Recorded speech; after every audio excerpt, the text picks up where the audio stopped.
శుద్ధమైన నామంలో ఈ రాత్రి ఈ ప్రత్యేకమైన కూడికకు చేరువచ్చిన మీ అందరికీ నా హృదయపూర్వకమైన వందనాలు, అలాగే నమస్కారాలు కూడా తెలియజేస్తున్నాను.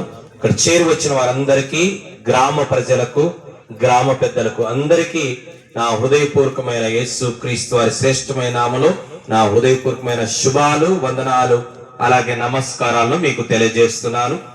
ఈరోజు ఈ కూడికను ఏర్పాటు చేసుకున్న కుటుంబ సభ్యులు నవీన్ బేబీ వారికి కూడా ప్రత్యేకమైన వందనాలు తెలియజేస్తున్నాను. వారి కుటుంబ సభ్యులకు నా హృదయపూర్వకమైన వందనాలు. అలాగే మరి ముఖ్యంగా బోడే వాళ్ళ ప్రాంతంలో నుంచి మంచిగా అద్భుతంగా వారి ప్రాంతము కాని ప్రాంతానికి వచ్చి దేవుని ఆత్మ సంబంధమైన సేవ, అనేక జీవితాలు, కుటుంబాలు కట్టబడి మోక్షం చేరాలన్న ఉద్దేశంతో అన్నిటిని వదులుకొని ఆధ్యాత్మిక సేవలో ఈ ప్రాంతంలో మంచిగా ప్రయాసపడుతూ దేవుని మహిమ కొరకు బ్రతుకుతున్న దైవ సేవకులు మహేష్ పాస్టర్ గారికి, పాస్టర్మకు కూడా నా హృదయపూర్వక వందనాలు. మంచిది. ఈ సమయంలో కొద్దిసేపు నేను మూడు మాటలు చెప్తాను. ఎందుకు నేను చెప్తానంటే, మనిషి మాట మనిషికి మేలు కంటే కీడే ఎక్కువ జరిగిస్తాను. అందుకేమంటారు తెలుసా? వాడి మాటకి నా కొంప మునిగింది అంటారు. వాని మాట విని నేను చెడిపోయినా అంటాడు. వాని మాట విని నాకు నష్టం వచ్చింది అంటారు. అందుకే మనిషి మాట మనిషికి మేలు కంటే కీడే ఎక్కువ చేస్తుంది. దేవుని మాట మనిషికి మేలుకు మేలు చేస్తుంది, కీడును కూడా మేలుగా మారుస్తుంది. అందుకే ఈరోజు దేవుని పరలోక మాటలు, జీవిత పాఠాలు, జీవన పాఠాలు, ఆధ్యాత్మిక పాఠాలు, ప్రవచనాలు ఒక 3 తెలియజేస్తాను. అందరూ శ్రద్ధగా మీరు ఆలకించండి. ఎందుకు ఆలకించంటే నేను చెప్తుంటాను, పెద్దల మాట సద్ది మూట. చెప్పండి, పెద్దల మాట కడుపు చల్లగా చేస్తుంది. దేవుని మాట బంగారు మూట, భవిష్యత్తునే బంగారుమయం చేస్తుంది. హల్లెలూయా. కనుక ఆ బంగారు మాటలను, బంగారు ప్రవచనాలను, బంగారు దివ్యమైన జీవితాలను, కుటుంబాలను, సమాజాలను కట్టే మాటలు, బాగు చేసే 3 మాటలు ఈరోజు నేను తెలియజేస్తాను. జాగ్రత్త వినాలని మనవి. పరిశుద్ధ గ్రంథములో నుండి సామెతల గ్రంథము 16వ అధ్యాయము 4వ వచనాన్ని చదువుకుందాం. యెహోవా ప్రతి వస్తువును దాని పని నిమిత్తము కలుగ చేసెను. సృష్టికర్త అయిన దేవుడు ఈ సృష్టిలో ప్రతి దానిని కూడా ఒక ఉద్దేశముతో, ఒక సదుద్దేశముతో, ఒక సదభిప్రాయముతో కలుగ చేశాడు. సూర్యుని దేవుడు, సృష్టికర్త అయిన దేవుడు సూర్యుని ఎందుకు పుట్టించాడు? మనిషికి ఎండనివ్వడానికి, చెట్ల ద్వారా కిరణజన్య సంయోగ క్రియ జరిగి ఫలాలివ్వడానికి, మానవ మనుగడ కొరకు దేవుడు సూర్యునికి ఒక ఉద్దేశంతో సృష్టించారు. చంద్రుని ఒక ఉద్దేశం. ఈ సృష్టిలో ఉన్న భూమి, ఆకాశము, సూర్య చంద్ర నక్షత్రాలు, చెట్టు, పుట్ట, గుట్ట అన్ని కూడా ఊరికే భూమి మీద లేవు. దానికి ఒక ఉద్దేశం ఉంది. అందుకే ప్రతి దానిని సృష్టికర్త అయిన దేవుడు ప్రతి దానిని దాని పని కొరకు పుట్టించాడు. ఈ లైట్ ఎందుకు పుట్టించారు? అది దాని ఉద్దేశం ఏంటంటే, చీకటైనప్పుడు మనిషికి వెలుగునిచ్చి దారి చూపించడానికి. ఈ మైకు ఎందుకు పుట్టింది అంటే, అందరికీ కొంత దూరంలో ఉన్న వారికి కూడా మాటలు వినపడడానికి. అలాగనే సృష్టిలో ప్రతిదాని పుట్టుక వెనుక ఒక ఉద్దేశం ఉంది. మరి మనిషి పుట్టుక వెనుక కూడా ఒక ఉద్దేశం ఉంది. ఏం ఉద్దేశం ఉంది? ఒకసారి ఒక పిల్లోడు పోయి వాళ్ళ నాయన అడిగినాట, నాయన నేను ఎందుకు వచ్చినా అంటే, మీ అమ్మ పరా అన్నాడు. పాలమ్మ దగ్గర పోయి అడిగినాడట, మమ్మీ నేను ఎందుకు పుట్టా అంట. మంత్రసాన్ని అడుగుపోరా అంటున్నాడు. ఎందుకంటే అప్పుడు పూర్వకాలంలో మంత్రసాన్లే కాల్పులు చేసేవారు. డాక్టర్లు ఏడున్నారు? మంత్రసాన్లే కాల్పులు చేశారు. మా అమ్మకి 8 కాల్పులు చేసింది మంత్రసాని. నేను 6వ. మంత్రసాని అడుగుపోనిందట. ఆ మంత్రసాని అడిగితే, మంత్రసాని ఇంతకు నేను ఎందుకు పుట్టా అంటే, ఆ మంత్రసాని చెప్పింది, ఇది సృష్టి ధర్మము రా అనిందట. ఏ ధర్మము? మనిషి పుట్టుక సృష్టి ధర్మము రా అనిందట. ఒక విషయం చెప్తాను, మనిషి పుట్టుక సృష్టి ధర్మము మాత్రమే కాదు గాని మనిషి పుట్టుక గురించి మనిషి తెలుసుకోవడమే చాలా ప్రాముఖ్యం. ఆకాశంలో ఏముందో, భూమిలో ఏముందో, అంతరిక్షంలో ఏముందో అన్ని కనుక్కుంటున్నాడు మనిషి. కానీ అన్ని కనుక్కుంటున్న మనిషి తానెందుకు పుట్టాడో కనుక్కోకపోవడమే చాలా విచారకరమైన విషయం. అందుకే హవీలా ఏడంది ఇంతకు హవీలా నీదేనమ్మ పుట్టినరోజు. ఇంతగా హవీలా ఎందుకు పుట్టింది? సూర్యుడు ఒక ఉద్దేశంతో, చంద్రుడు, భూమి, చెట్టు, చేమ అన్ని ఒక ఉద్దేశంతో పుట్టారు. మరి హవీలా కూడా పుట్టింది. అదే ఎందుకు పుట్టింది? నువ్వు కూడా పుట్టావు, నేను పుట్టా, మనందరము పుట్టాం. మరి ఎందుకు పుట్టాం? చెట్టు ఎందుకుంది అంటే ఏం చెప్తారు? గాలి ఇవ్వడానికి, నీడనివ్వడానికి, ఫలం ఇవ్వడానికి, అంత అయిపోయి వయసు అంతా అయిపోయినాక నీళ్లు కాసుకోవడానికి. మరి అన్ని ఎందుకు పుట్టాయో తెలుసు కానీ మనిషి ఎందుకు పుట్టాడో ఎవరైనా అడగండి. ఇంటికి వెళ్ళిన తర్వాత నువ్వెందుకు పుట్టావు అని పిచ్చాడా? ఎందుకు పుడతారు? అందరు పుట్టే పుట్టా అంటారు. కానీ మనిషి పుట్టుక ఉద్దేశం. ఈ రోజు హవీలా పుట్టినరోజు కదా, హవీలానే కదా. హవీలా అంటే అర్థమైంది. హవీలా అంటే మెరిసే ప్రదేశం. హవీలా అంటే ఆ బిడ్డ జీవితం కూడా రాబోయే దినాల్లో దగదగా మెరియునుగాక. అసలు ఆ హవీలా ప్రదేశములో ఏముంటది తెలుసా? బంగారు ఉంటదంట. ఆ బిడ్డ జీవితం కూడా బంగారు భవిష్యత్తుగా మారునుగాక. హవీలా అనే ప్రదేశంలో బంగారు అలాగనే గోమేదకము అక్కడ దొరుకుతాయంట. రాబోయే దినాలు ఆ బిడ్డ జీవితంలో కూడా ఆ జీవితం కూడా బంగారుమయంగా, వెలుగుమయముగా, దేదీప్యమానంగా వెలుగునుగాక. ఇంతకు నేను మర్చిపోలే. ఇంతకు హవీలా ఎందుకు పుట్టిందో వాళ్ళమ్మ నాకు చెప్పాలి. ఇప్పుడు నాకు కూడా తెలియదు నేను ఎందుకు పుట్టాను. నాకు 2001లో తెలిసింది నేను ఎందుకు పుట్టాను. 1980లో పుడితే 80 నుంచి 2001 వరకు ఎందుకు పుట్టానో తెలియకుండానే జీవించా. 2001లో నేను ఎందుకు పుట్టానో నా జీవిత పరమార్థం నేను తెలుసుకున్నాను. దేవునికి స్తోత్రం కలుగాక. మానవ జన్మ ఎప్పుడు సార్థకమవుతుందో తెలుసా? మానవ జన్మ ఎప్పుడు సార్థకమవుతుందంటే ఉద్యోగం వచ్చినప్పుడు కాదు, ఇల్లు కట్టినప్పుడు కాదు, కారు కొన్నప్పుడు కాదు, డూప్లెక్స్ ఇల్లు కట్టినప్పుడు కాదు. మానవ జీవితం ఎప్పుడు సార్థకమవుతుందంటే తన పుట్టుక ఉద్దేశాన్ని ఏ రోజు తెలుసుకుంటాడో ఆ రోజే మానవ జీవిత సార్థకమవుతుంది. మీరందరూ సార్థక నామధేయులుగా మారుదురుగాక.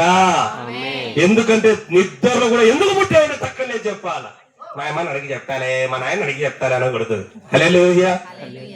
అందుకే ఈరోజు మన మాటలు ఏంటంటే దేవుడి మాటలు పుట్టుక యొక్క 3 ఉద్దేశాలు. చెప్పండి అందరూ. నా పుట్టుక, మన పుట్టుక, మానవాళి ప్రపంచంలో ఉన్న మానవాళి పుట్టుక ఉద్దేశం. అందుకే ప్రతి దానిని దాని పని నిమిత్తము పుట్టెను. అలాగే మనిషి కూడా ఎందుకు పుట్టాడో 3 విషయాలు చెప్పి నేను ముగిస్తాను. 100వ కీర్తన పరిశుద్ధ గ్రంథము నుండి 100వ కీర్తన 3వ చరణాన్ని చదువుకుందాం. ఆయనే మనలను పుట్టించెను.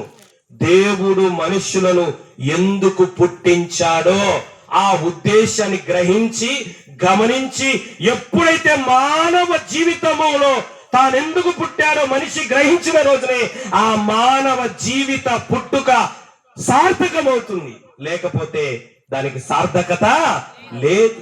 నీ పుట్టిన ఉద్దేశం, నువ్వు జన్మించిన ఉద్దేశం, నువ్వు సృజించబడిన ఉద్దేశము ఎప్పుడైతే నువ్వు గ్రహిస్తావో, మహేష్ లాంటి దైవజనుల ద్వారా లేదా మాలాంటి దైవజనుల ద్వారా దేవుడు నీకు తెలియచేసినప్పుడు గ్రహిస్తే ఖచ్చితంగా నీ జీవితం అందరికి సార్థకంగా మారిపోతుంది. హల్లెలూయా.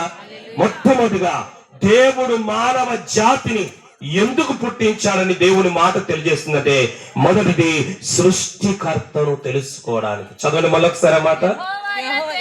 దేవుడు అని, నిన్ను సృష్టించిన వాడే దేవుడని తెలుసుకొనుడి, ఆయనే మనలను పుట్టించెను. లోకములో ఉన్న ప్రతి దానిని సృష్టించిన సృష్టికర్త తెలుసుకున్నప్పుడే నీ జీవితము సార్థకమవుతుంది. సృష్టిలో ఏముందో రాత్రనక పగలనక సైంటిస్టులు కనిపెడుతున్నారు. ఏముందో అని. సృష్టిలో ఉన్న వాటిలో ఏముందో తెలుసుకోవడంలో జీవితం సార్థకం కాదు. ఈ సృష్టిని సృష్టించిన సృష్టికర్తను నువ్వు తెలుసుకున్నప్పుడే మన జీవితాలు సార్థకమైపోతాయి. దేవునికి స్తోత్రం కలుగాక. యోబు గ్రంథము 35వ అధ్యాయం 11వ వచనం. యోబు 35:11. భూజంతువుల కంటే మనకు ఎక్కువ బుద్ధి నేర్పుచు, ఆకాశ పక్షుల కంటే మనల్ని ఎక్కువ జ్ఞానం కలుగజేయచ్చు.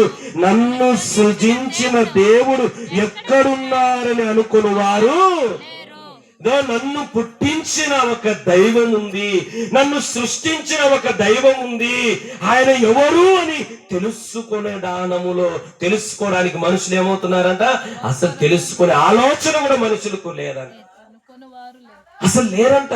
నన్ను సృష్టించిన సృష్టికర్త ఒకరున్నారు అనే ఆలోచనలు నా వైపు చూడండి.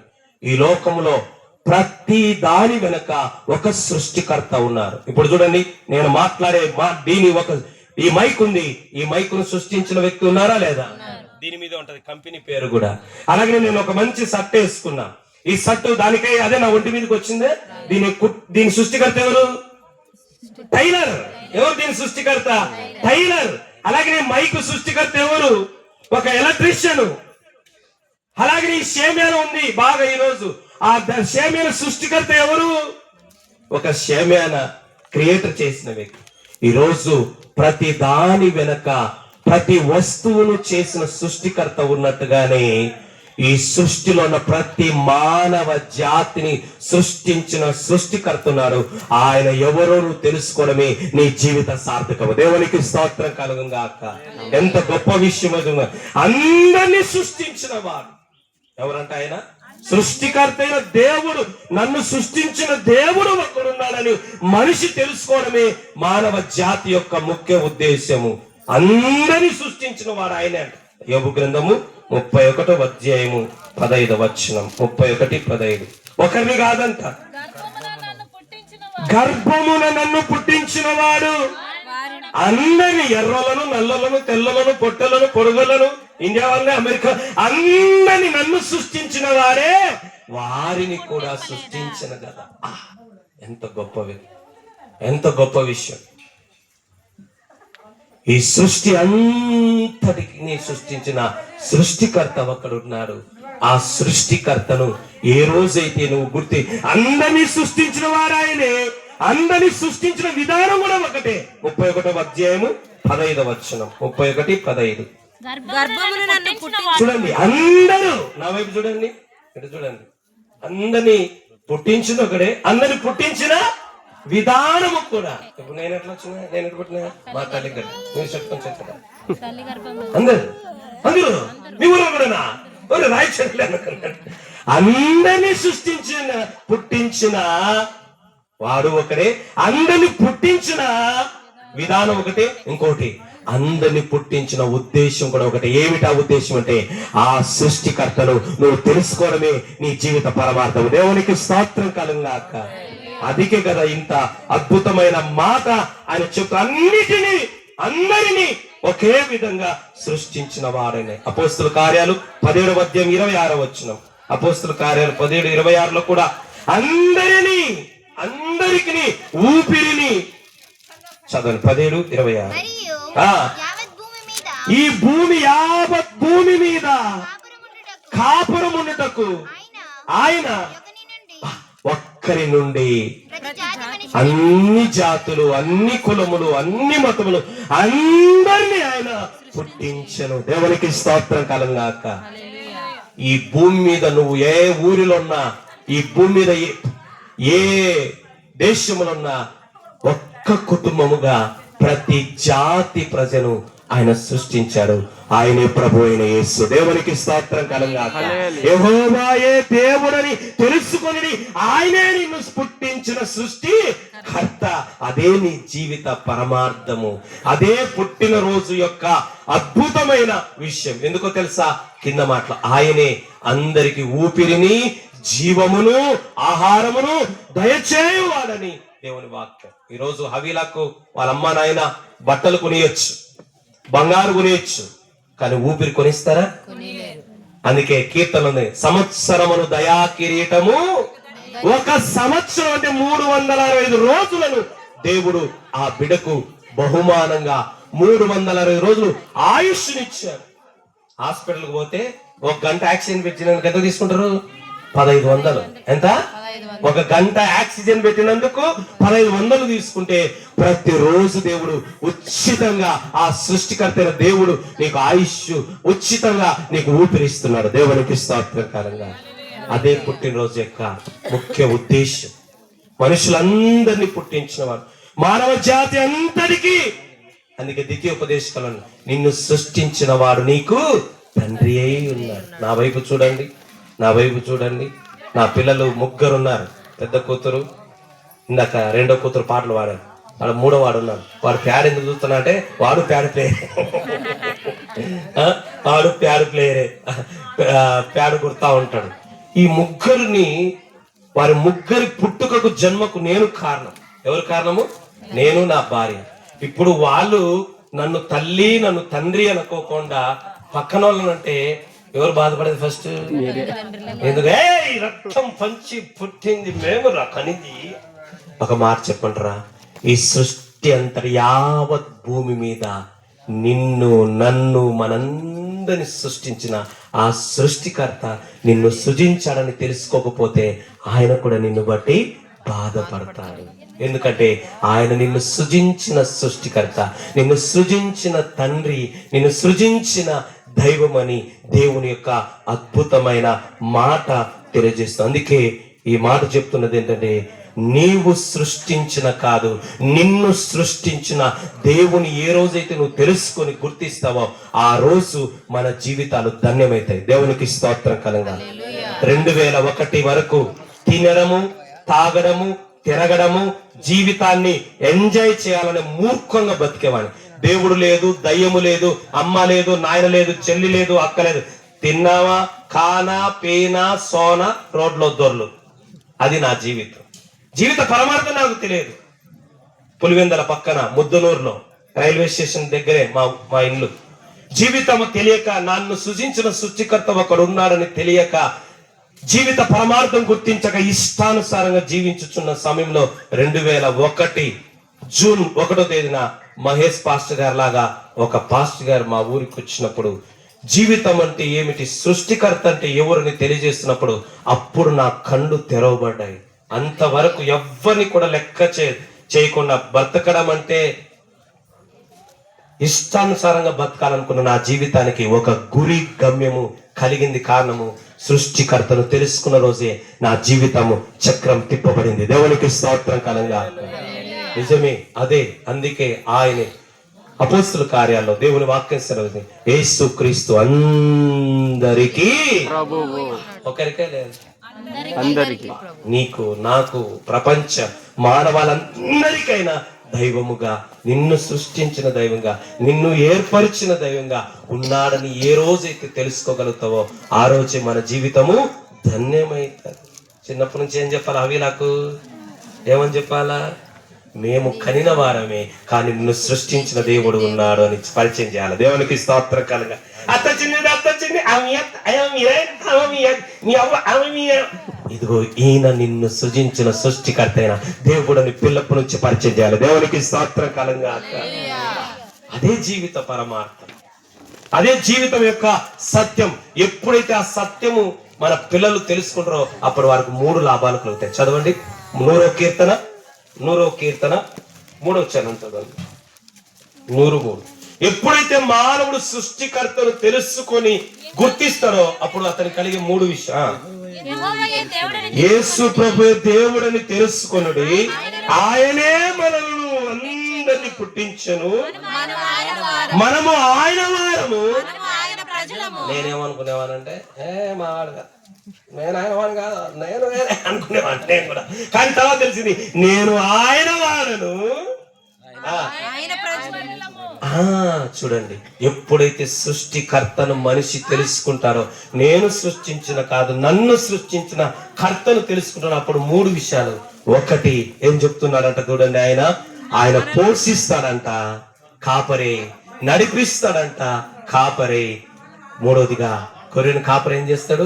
పోషిస్తాడు, నడిపిస్తాడు, భద్రపరుస్తాడు. ఈరోజు మానవ జాతిని దేవుడు పోషించాలంటే, మానవ జాతిని దేవుడు నడిపించాలి.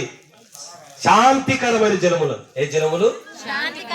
23వ కీర్తన. సృష్టికర్తను తెలుసుకోవడం ద్వారా ఆయన శారీరకంగా, మానసికంగా, ఆత్మీయంగా పోషించడమే కాదు, ఎక్కడికి నడిపిస్తాడంట? శాంతి. ఒక ఆయన చెప్తున్నారు, సార్ పెద్ద ఆయన, మా ఊరి రాయచోటి పక్కనే ఉంది కొండలపల్లి అని, ఒక పెద్ద ఆయన వచ్చిన, నాకని ఇటు చూస్తాను, ఆయన చాలా 6 అడుగులు ఉంటాడు, నా కోసం ప్రార్థన చేయి సార్ అన్నాడు. సరే, చేయదాని కోసం, డబ్బు కోసం చేయాలన్నాడు. వద్దు, మచ్చులు ఉంది నాకు డబ్బు అన్నాడు. భూమి కోసం, భూములు ఎకరాలు ఎకరాలు ఉంది సార్ అన్నాడు. ఇక ఏం చేయాలి? పెళ్లి కోసం చేయాలా? అన్ని ఉన్నాయి సార్. ఇంక దేని కోసం చేయాలా? శాంతి కోసం, మనశ్శాంతి కోసం చేయాలి. ఏ శాంతి? ఆ మనశ్శాంతి మానవునికి ఎప్పుడు వస్తుందంటే, సృష్టికర్త అయిన దేవుణ్ణి ఎప్పుడైతే మనిషి తెలుసుకుంటాడో అప్పుడే మానవునికి శాంతి వస్తుంది. అందుకన్నాడు, శాంతికరమైన జలముల యొద్దకు ఆయన అసతోమ సద్గమయ, తమసోమ జ్యోతిర్గమయ, మృత్యోమ అమృతాంగమయ. తర్వాత ఏమొస్తుంది లాస్ట్ లో? ఓం శాంతి శాంతి శాంతి. ఎప్పుడు శాంతి మనిషికి వచ్చేది? సృష్టికర్త అయిన దేవుణ్ణి, నన్ను సృష్టించిన, సకల జగత్తును సృష్టించిన ఆ సృష్టికర్త అయిన దేవుణ్ణి మానవుడు గుర్తించినప్పుడు, గమనించినప్పుడు గుండెలో, మనసుకు శాంతి. ఈరోజు 1 సంవత్సరం క్రితం నెల్లూరు శ్రీహరికోటలో ప్రొఫెసర్ గా పనిచేస్తుంది ఆమె. సూసైడ్ లెటర్ రాసి కింద సంతకం పెట్టి చచ్చిపోతుంది. ఏమని రాసిందో తెలుసా సూసైడ్ లెటర్ లో?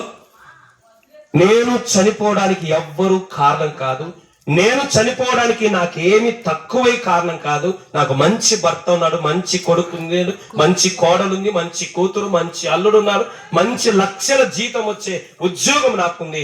కానీ నేను చచ్చిపోవడానికి ఒకే ఒక కారణం, మానసిక క్షోభ. నా మనస్సు శాంతి లేదు. కర్లాన్ బెడ్ ఉంది, కంటి నిండా నిద్ర లేదు. ఏం లేదు? బెడ్ ఏమో కర్లాన్ని ఎందుకు తెచ్చుకునేము? బాగా నిద్ర పోవాలని. కర్లాన్ బెడ్ ఉంది, కంటి నిండా నిద్ర లేదు. జేబు నిండా డబ్బు ఉంది, జేబు కింద గుండెలో మాత్రం ఏం లేదు. మా అమ్మ 7 సంవత్సరాలు రాత్రులు నిద్ర లేక ఏడ్చేది. ఎందుకో తెలుసా? 7 సంవత్సరాలు. మంచి సౌత్ సెంట్రల్ రైల్వే ఉద్యోగస్తుడైన భర్త ఉన్నాడు, అలాగనే గవర్నమెంట్ ఉద్యోగం చేసే కోడలు ఉంది, గవర్నమెంట్ ఉద్యోగం చేసే అల్లుడు ఉన్నాడు, ఆర్టీపీపీ రాయలసీమ అంతటికి పవర్ ప్రొజెక్ట్ చేసే ఆర్టీపీపీ లో జాబ్ చేసే కొడుకున్నాడు. ఇంకెందుకు నిద్ర అనగా ఏ రోగము? ఇంకెందుకు శాంతి లేదు? ఎందుకు మనశ్శాంతి లేదు? వాళ్ళ ఇంట్లో ఒకడున్నాడు పనికిమాలాడు, 5వ వాడు. వాడు రాత్రి తింటాడు, తాగుతాడు, 12 గంటలకు ఇంటికి వచ్చాడు. ఎందుకు ఈ టైంలో వచ్చాడంటే, నోరు మూసుకో నా ఇష్టం అని ఉండే ఆ కొడుకు వల్ల ఏం లేకుండా పోయింది? శాంతి లేదు. ఆ కొడుకు కూడా నేనే, ఆ కొడుకు నేనే. 2001 వరకు నా తల్లి కంటి నిండా కొనుక్కు లేకుండా జీవించి, నాకు ఏం కొదువై నేను దేవుని నమ్ముకోలేదు, దేనికోసం నేను దేవుని నమ్ముకోలేదు.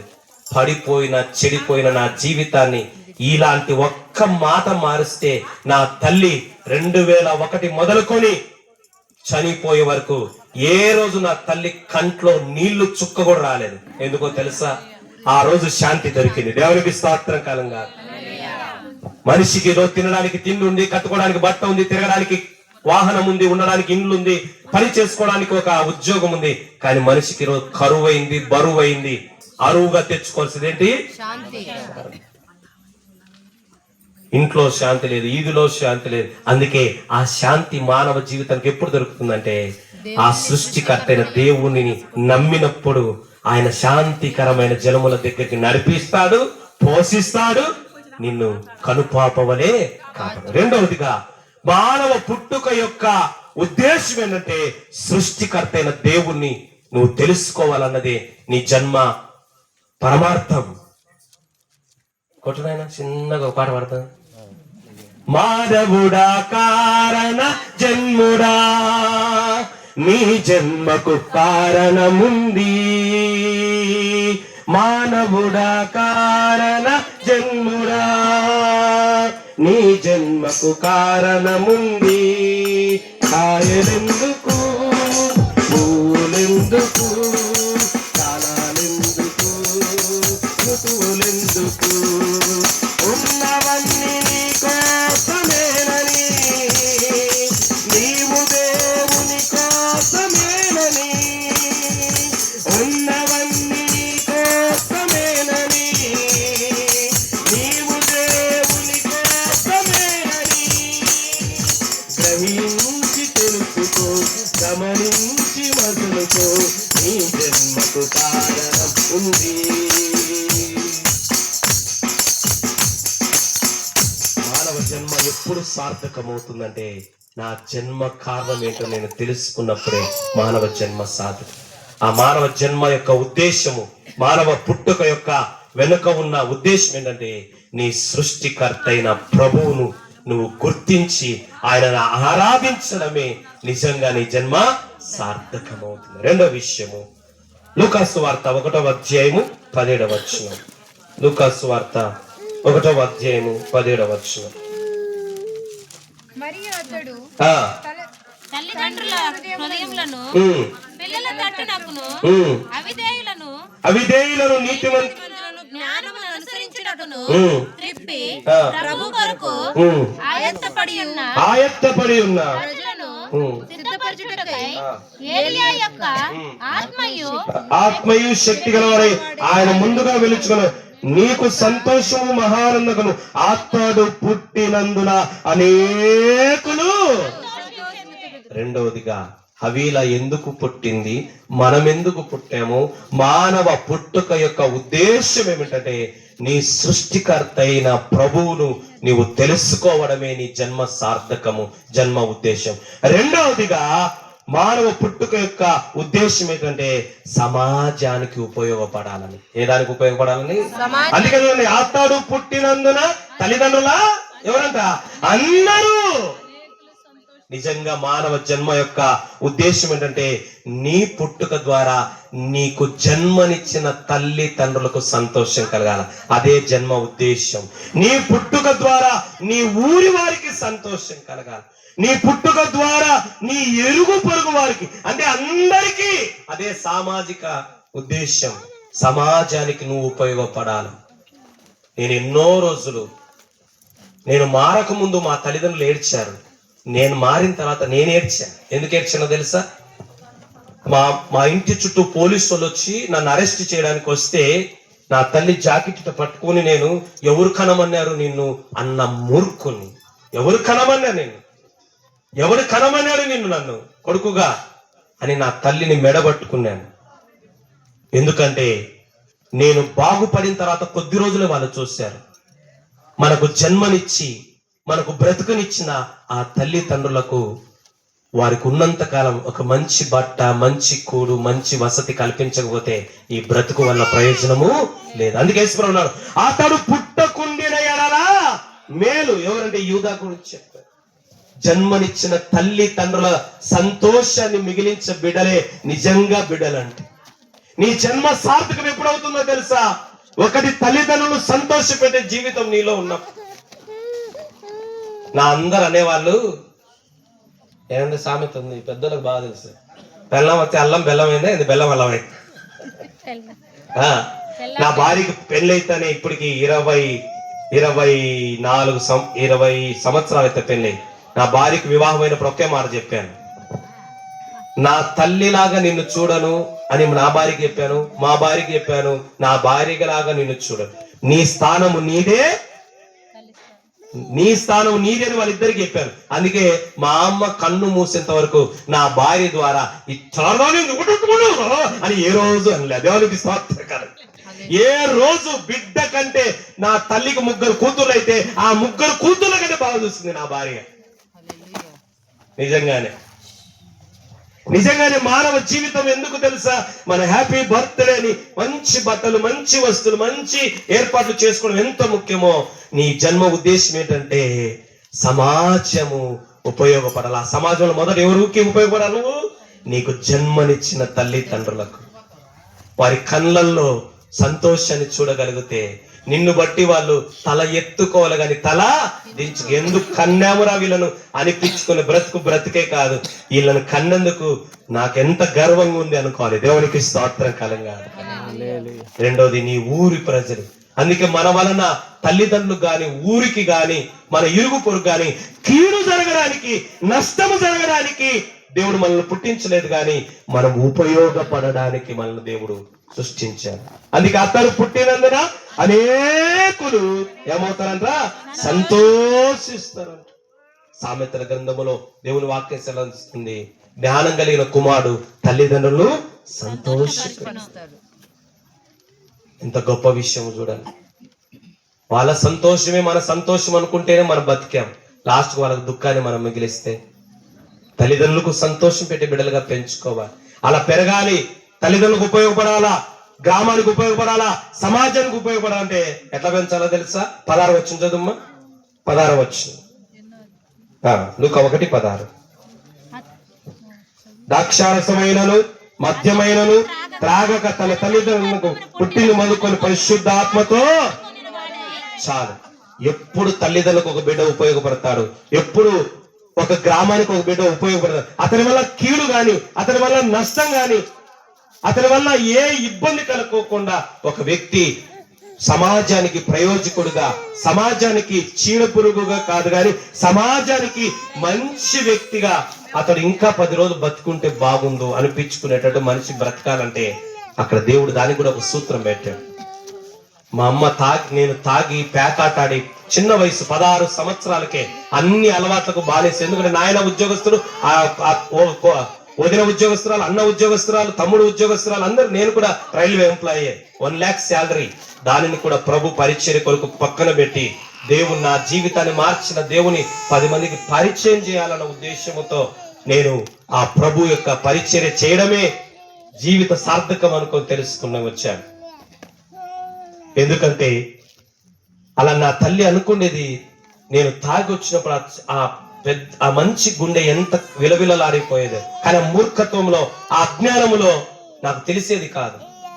ఎప్పుడైతే ఆ చెడు వ్యసనాలు, చెడు క్రియలు, చెడు విధానాలు అన్ని మానుకున్నానో అప్పుడు మా ఊరు ముద్దనూరు, పులివెందల, జమ్మలూరు మధ్యలో ఉంటాయి. మా ఊరిలో నా టార్చర్ భరించలేక మా ఇంటికి వచ్చి మీ కొడుకును ఊర్లో ఉంచుతారా, వాని ఊర్లో మీరు తన్ని తరుముతారా, లేకపోతే మేము తన్ని తరమాలా అన్నారు. ఆ రోజు 2005 సంవత్సరంలో మా ఊర్లోంచి బద్వేలుకు తరిమేశారు నన్ను. ఎందుకంటే మీ వల్ల చిన్న పిల్లోడు, మీ పిల్లోని అలవాట్ల వల్ల మా ఊర్లో పిల్లలందరూ చెడు అలవాట్లకు నేర్చుకుంటున్నారని 2005 సంవత్సరంలో తరిమేశారు. అలాంటి ఊరు ఈ రోజు నా ఊరికి వెళ్తే నన్ను నెత్తి మీద పెట్టుకుంటారు. దేవునికి స్తోత్రకాలం గాక. ఏ ఊరు తరిమేసిందో, వీడు తాగుడుపోతూ, వీడు దొంగ, వీడు పేకాటాడు, చిన్న వయసులోనే వాళ్ళ తల్లిదండ్రులకు లేని బుద్ధులని వీనికొచ్చాను. ఏ ఊరు తరిమేసిందో ఆ ఊరికి ఈ రోజు నేను మొన్న పోతే ఒక 500 మంది ముందు వాక్యం చెబుతుంటే ఏమంటారు తెలుసా? వీడు సచ్చినా బాగుంది అన్నలే, వాని మాటలు వినరా, నువ్వు కూడా బాగుపడతావు అందరికి నన్ను చూసి చెప్తాను. వాడు చూడ చర్చికి పోకముందు తాగుడుబోతుగా, దొంగగా, వ్యభిచారిగా, వాడు తిరుగుబోతుగా ఉండే వాళ్ళమ్మ నాయనకు ఊరోళ్ళందరూ వాళ్ళు వెలేశారు. ఆ ప్రార్థనకు పోయింది మొదలు, వాక్యం చదివింది మొదలు, ఇది బోడే వాళ్ళ పలికి ప్రార్థనకు పోయింది మొదలు. వారి జీవితం మారడం ద్వారా ఊరికి వారికి పీడలాగా లేడు, వారు మంచి వ్యక్తిగా మారాడు. దేవునికి స్తోత్రకాలంగా. ఎంత గొప్ప విషయమో తెలుసా? ఎంత గొప్ప విషయం. ఒక వ్యక్తి ప్రయోజకులు చేసేది పరిశుద్ధ దేవుని ఆలయమే. దేవునికి స్తోత్రం కలుగాక. అలా చెడు మంచిగా మారుతుంది, నిష్ప్రయోజనం ప్రయోజనముగా మారుతుంది. ఈరోజు ఇన్ని నీతి మాటలు ఊరికి నేను చెప్పలేదు. దీని వెనకల ఎంత నీచమైన నా జీవితం ఉందో దానిని దేవుడు నీతిగా మార్చి నా ఊరికి నాకు ప్రయోజనం, నా ఇంటికి ప్రయోజకుడిగా, నా సమాజానికి ప్రయోజకుడిగా మార్చింది దేవుని మందిరం, ప్రార్థన మందిరం. మీకు చక్కగా దగ్గరలోనే ప్రతి ఆదివారం, శుక్రవారం కూడా ఆదివారం జరుగుతుంది. ఆ మాటలు జీవితాలను, జీవనాలను మార్చి నిన్ను ఒక ప్రయోజకర వ్యక్తిగా మార్చేది. అందుకే మన జన్మ ఉద్దేశం ఏంటంటే నీవు సమాజానికి ప్రయోజకంగా మారాలని చివరి మాట చెప్పి నేను ముగిస్తాను. మనిషి యొక్క జీవిత పుట్టుక యొక్క చివరి ఉద్దేశం ఏంటంటే 1 కొరింథీ పత్రిక 15వ అధ్యాయం 49వ వచనం. 1 కొరింథీ పత్రిక 15వ అధ్యాయము 49వ వచనం చివరి మాట చెప్పి నేను ముగిస్తాను. 2 మాటలు. మనము మంటి నుండి నువ్వెవరి అధికారివైనా, అదముడవైనా, చదువుకున్న వారైనా, చదువు లేని వారైనా, ఉన్నతమైన వ్యక్తివైనా, లేకపోతే ఏమీ వ్యక్తివైనా, మనము మట్టి నుండి పుట్టిన వారము గనక పుట్టిన వారి పోలికను ధరించిన ప్రకారము పరలోక సంబంధన ధరింతుము.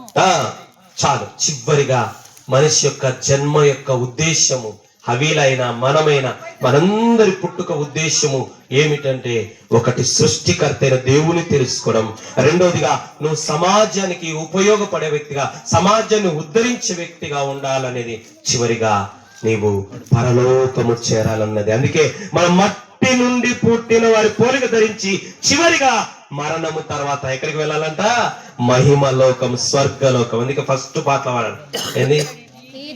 ఈ జీవితం ఎంత విలువైందంటే ఈ విలువైన జీవితాన్ని విలువ కలిగి జీవించినప్పుడు, పుట్టుక ఉద్దేశాన్ని గ్రహించినప్పుడు ప్రతి మనిషి అయినా ఏ రోజైనా ఈ లోకంలో ఉన్నవన్నీ విడిచిపెట్టి వెళ్ళాలా. అయితే వెళ్ళేదేదో పాతాళానికి, నిత్య నరకానికి కాదు, గాని ఎక్కడికి పోవడానికి? నిత్య జీవనానికి. అందుకే యేసు ఒక మాట అన్నాడు, నేనే ఎక్కడికి? రాయచోటికా? నేను ఆ బోడేవాళ్ళపల్లెకి వచ్చాను, దారి ఎత్తుకుంటూ వచ్చి అటు నుంచి ఈ ఊరికి రావాలంటే నాకెవరు కావాలా? దారి చూపించే వ్యక్తి కావాలి ఎవరన్నా. మరి అందుకే మానవుడు ప్రభు అన్నాడు, నేనే మార్గం. ఎక్కడికి మార్గం? పరలోకానికి మార్గం. అందుకే లూకాస్ నశించిన దానిని వెదికి రక్షించుటకు ప్రభు ఈ లోకానికి. ఈరోజు గుడ్ ఫ్రైడే రాబోతుంది. సర్వ మానవాళి పాపముల కొరకు, శాపముల కొరకు, దోషముల కొరకు దేవుడు రాజుల రాజు అయిన ఆయన మానవుడిగా జన్మించి 33.5 సంవత్సరాలు జీవించి అందరి కొరకు శిలువ త్యాగం చేసి సర్వలోక కళ్యాణార్థమై రక్తము కార్చి ప్రాణం పెట్టి సమాధి చేయబడి 3వ దినం తిరిగి లేచి నశించిన దాన్ని వెదికి రక్షించి, ఇదిగో నేను వెళుతున్నాను, మీకు కూడా పరలోకమున స్థలమును సిద్ధపరచు. ఎంత అద్భుతం! ఆయన మరణం మనకేం తీసుకొచ్చింది? జీవమును తీసుకొని వచ్చి. ఇలాగే ఒకసారి వాక్యం చెప్తుంటే ఒక యవనస్తుడు వచ్చింది, నేను చచ్చిపోకుండా రక్షించలేడా అని. చచ్చిపోకుండా రక్షించి ఒక మాట చెప్పుకుంటావా? ఈ రోజు నువ్వు బ్రతికున్నావంటే ఎన్ని మొక్కలు చచ్చిపోయినాయో, ఈ రోజు బతుకున్నావంటే ఎన్ని కోళ్ళు, మేకలు అవన్నీ చచ్చిపోయి నిన్నేం చేసినాయి? ఒక చెట్టు, కొత్తిమీర, ఇంకా ఏంటంటే ఉన్నాయి కదా ఆకులు, అవన్నీ చచ్చిపోయి నీకు బతుకునిచ్చాయి. ఈ లోకంలో 60 ఏళ్ళు బతకడానికి. అయితే ప్రభు చచ్చిపోయింది 60 ఏళ్ళు నిన్ను బ్రతికించడానికి కాదు. యుగాలు కష్టం, కన్నీరు, వ్యాధి, మరణం, చావు లేని పరలోక రాజ్యములో యుగాలు అక్కడ ఉండడానికి, అది నువ్వు తెలుసుకోవడానికే నిన్ను ప్రభు ఈ లోకంలో పుట్టించాడు. అందుకే ఈ రోజు పుట్టినరోజు జరుగుతుంది. ఆ బిడ్డ జీవితంలో ఈ రోజు అర్థం కాకపోవచ్చు, తల్లిదండ్రులు అర్థమయ్యేటట్టుగా సృష్టికర్తని యేసు ప్రభువును తెలుసుకోవడమే మానవ జన్మ యొక్క సార్థకం.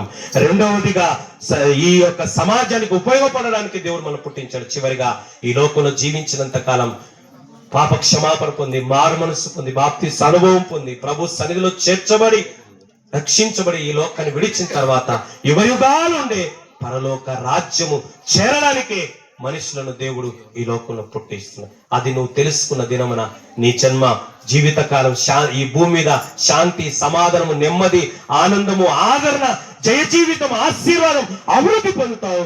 ఈ లోకాన్ని విడిచిన తర్వాత శాశ్వతమైన పరలోక రాజ్యం, మోక్ష రాజ్యం పొంది నిత్య నరకాగ్ని, అగ్ని ఆరదు, పురుగు చావని నిత్య నరకాగ్ని తప్పించబడి మోక్ష ప్రాప్తిని పొందుకోవడానికే నీకు ఈ దేవుడు 20-60 ఏళ్ల జీవితం ఇచ్చింది.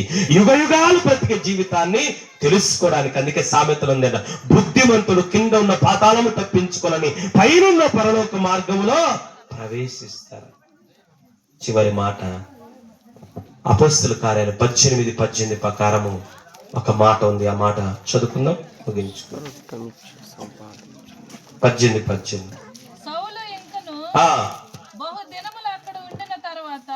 సహోదరుల యొద్ద సెలవు పుచ్చుకొని తనకు మొక్కుబడి ఉన్నందున ఆ. యెహెజ్కేలు తల వెంట్రుకలు కత్తిరించుకొని చాలు, ఇది కూడా ఉంది కదా ఈరోజు. ఏ వెంట్రుకలు? పుట్టు వెంట్రుకలు. పుట్టెంటుకలు ఎందుకు తీస్తారు తెలుసా మీకు? తెలుసు పుట్టెంటుకలు ఎందుకు తీస్తారు? మొట్టమొదటి 7 విషయాలు ఉన్నాయి, ఒకటి చెప్తాను. పుట్టెంటుకలు ఎందుకు తీస్తారంటే, మొదటిగా గోము మానడానికి, ఏడుపు మానడానికి, మంకు పోవడానికి. రెండవది ఏంటంటే, మొదటిది దేవునికి ఇవ్వాలని. ఏమి ఇవ్వాలని? మొదటిది దేవునికి సమర్పించి తర్వాత ఒక నూతన జీవితాన్ని ప్రారంభించాలి ఆ బిడ్డ. ఈ రోజు నుంచి ఆ బిడ్డను ప్రతిష్ఠిస్తున్నాం, ఈ రోజు నుంచి ఆ బిడ్డను నూతన జీవితాన్ని ప్రారంభిస్తున్నాడు అనడానికి పుట్టెంటుకలు తీస్తారు. చివరిగా పుట్టెంటుకలు ఎందుకు తీస్తారంటే, మీకు వచ్చింది తెలుసా? అది తినదంతా జరిగిపోతుంటది.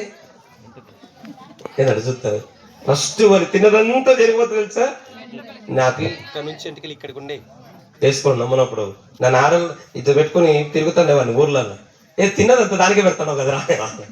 అందుకే పుట్టి వెంట్రుకలు అనేది ఒక యూద సాంప్రదాయ ప్రకారం పౌలు తీశారు. మన భారతదేశ సాంప్రదాయ ప్రకారం ఆ బిడకు ఒకటి గోము మారడానికి, రెండోది మంచి బలము పొందుకోవడానికి. ఆ బిడ్డ వెంట్రుకలే కాదు, ఆ బిడ్డను దైవార్పితంగా దేవునికి ప్రతిష్ఠించే ఉద్దేశముతో ఆ కార్యక్రమం చేస్తారు. అందుకే యేసు ఒక మాట అన్నాడు, ఒక మాట ఉంది బైబిల్లో, మీరు తినను, మీరు తాగినను, మీరు కేక్ కట్ చేసినను, మీరు కొత్త బట్టలు వేసుకున్నాను, మీరు తిన్నినను, మీరు ఏం చేసినాను ప్రభువు మహిమార్థము. ఈరోజు హవీలా బర్త్డే, బ్లెస్సీనే కదా, బ్లెస్సీ పుట్టి వెంట్రుకలు.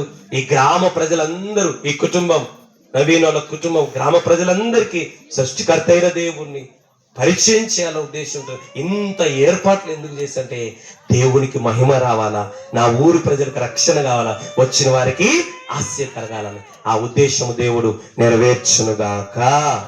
ఈ అవకాశం ఇచ్చిన దైవజనులకు ప్రత్యేక వందనాలు.